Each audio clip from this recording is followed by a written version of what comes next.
I would say telling anybody they're like a young Kevin Costner is a huge compliment, but in this case, it's a reality. What's it like getting into character with the boots and the hat and the gravelly voice and his mannerisms and all that? I had really reached out to him to say, I want to be a part of Yellowstone. This is when the pilot, the script of the pilot had came out, and I wanted to play one of Kevin's kids, and Taylor was just blunt about it. He's like, no, I got everybody I want. And then I got this call from him, it was a couple months later, and he said, could I be on an airplane the next morning to Montana to play Kevin younger? The show wasn't out yet, but I didn't have like what I have now. And he called and said I was coming back on the 5th season, which he had told me 5-6 years ago. And frankly, when he told me that, I laughed because I was like, this guy's crazy. My understanding is that Taylor has all 7 seasons in his head. It felt like a lot of pressure to get it right and to really kind of soak in what Kevin was doing and bring as much of the character elements that Kevin was playing with to it, so that the audience, I think, could feel the symmetry. I love the responsibility of it. That's for sure. I was going to say, I mean, like how much studying of the way he moves around, the way he talks, and like, because it's so nuanced, how much studying did you have to do of that? And did you ask Kevin for his opinion? I was a bit obsessed about it, actually, once I got also because I could really sit there and look at all 40 episodes, right? And I was able to go lay in bed at night and listen to his cadence and his rhythm, and trying to, like I say, figure out who was John Dutton 20 years earlier. So, okay.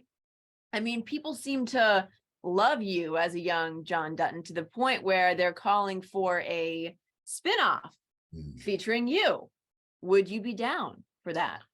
Oh, I would do it in a second. I mean, I would do it in a heartbeat. One of the reasons I love the job so much is being out there on horseback with this crew and this group of people is ultimately a total dream job at a level that is, you pinch yourself. Do you have a place in Montana? Is this a place where you would like to maybe have a place at some point? Because it seems so beautiful. I would never want to leave. I would love to. I have, and Taylor would balk at this and say I was a fool, but I have my own, version of it, or less heightened version of it in California, which I got weirdly enough before I was doing this job. So, and there's, there again, it has, I understand the passion for the land. I really do. It's up here and, it's up here a few hours above Los Angeles, up on top of a mountain. And it's a property I got that was burned really badly in the Thomas fire. And the very first thing I did, so it was a raw piece of land, very similar to how these guys started in 1883, a piece of land, which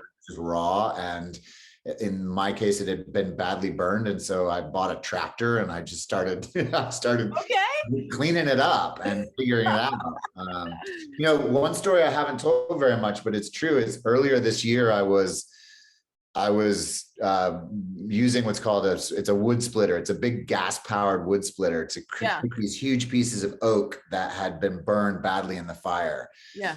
And it breaks them up, and the oak sometimes has energy inside of it, little pockets of air or whatever. And one of the pieces of oak exploded, and it hit me like so badly in the face that it very badly busted my nose. And so I had to have complete reconstructive surgery of my nose. I had to have it rebuilt. So when I went into the plastic surgeon, and he showed me photographs of myself, and then he showed me photographs of Kevin Costner, and he was like, look, and he showed me a photograph of Kevin's nose on my face. And he's like, we can give you Kevin's nose. And I was like, no, I don't want Kevin's nose. I want my nose.